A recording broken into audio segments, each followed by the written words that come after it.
Hey guys, this is a continuation of my Fluval Flex 15-gallon Nano Reef tank build. I added some Rainbow Bubble Tip Anemones, some RBTAs.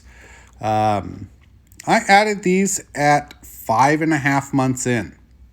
I know a lot of people say you need to wait until your tank is 8 months to a year to add something like this. But honestly, if you've done all your proper steps, your tester coral was successful, you should be good to go to start adding stuff at this time. I would caution adding some high demanding acros, and really almost any SPS at this point. I would still have a little bit of a caution. I would want to make sure that things such as anemones and LPS are surviving well before going to that next level. So I would give it a little bit more time before putting in some acros and things like that, because they're going to need a little bit more of an established tank. But again, as long as you've done everything successfully, as long as you've done everything properly and your tester coral was successful, you are in a position to start adding corals and anemones to your tank.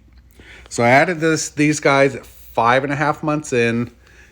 They've now been in there a total of 7 months. So I added them mid-December. This is the end of January, with the tank start up to beginning of July. So 5.5 months in, adding them. We're at 7 months now, and obviously they are doing well and they are healthy.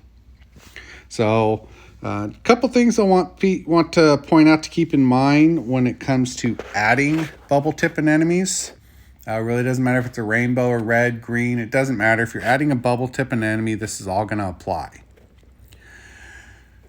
Note that they are prone to move around. So you can put them in the tank and you put them in the exact place you want them. The next morning, they're not there no more.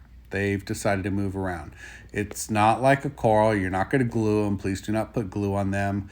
They have their own self-adhesive sticky foot. They will secure themselves where they want to be.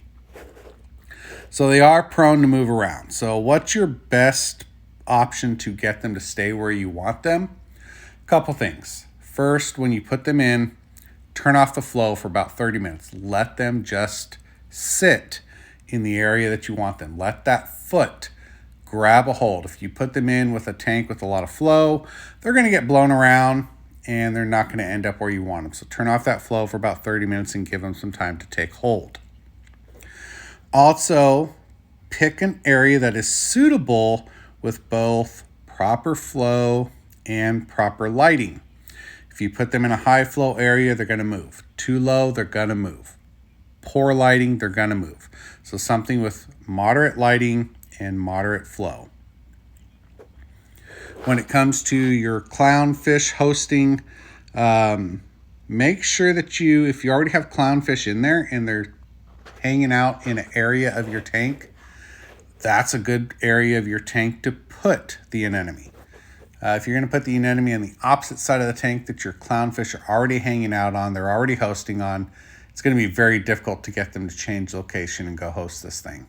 It's going to take a lot of work, a lot of effort. If you put it where they're at, or in like this case with the Nano Reef tank where there's not a ton of options for them to go, you're going to have a much higher success rate at getting them to host. Again, you want to take the anemone to them. There are things such as anemone boxes and things like that you can use, but I've never actually had to use those as long as I'm smart about where I place the anemone.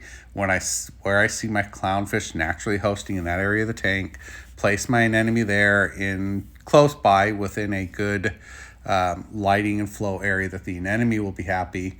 And if you have the right type of clownfish, so some clownfish are much easier to get to host. Tomatoes are, which I have here, are really easy to get to host. They host naturally in the environment out in the ocean, so their natural instinct is to host. And of course, if you've seen these guys, the color has been changing with the different angles here through the glass, down through the glass. Sometimes you see more red, sometimes you see more green, sometimes you see more of the white speckles. To the eye, you see it all, whether you're looking down from the top or through the glass, but the video does pick it up a little bit different. So hopefully you like this video. Hopefully your tank is coming along and you're about ready to put some anemones in as well. Give me a like, give me a subscribe, check out some more of my content, and I'll get more out soon. Thanks, guys.